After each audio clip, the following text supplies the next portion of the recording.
শনিবারের মধ্যে সব ক্লিনিকে ডেলিভারি রুম নিশ্চিত করতে হবে, আর তা না হলে লাইসেন্স বাতিল করা হবে বলে জানিয়েছেন স্বাস্থ্যমন্ত্রী সরদার মোহাম্মদ সাখাওয়াত হোসেন।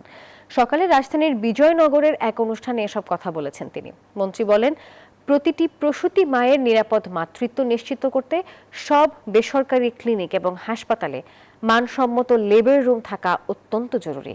এই বিষয়ে কোনো ধরনের অবহেলা বা গাফিলতি বরদাস্ত করা হবে না। ডেঙ্গু নিয়ে এক প্রশ্নের জবাবে স্বাস্থ্যমন্ত্রী বলেন, গত 2 মাস যাবৎ উপজেলা পর্যায়ে ডেঙ্গু নিয়ন্ত্রণে কাজ করা হচ্ছে।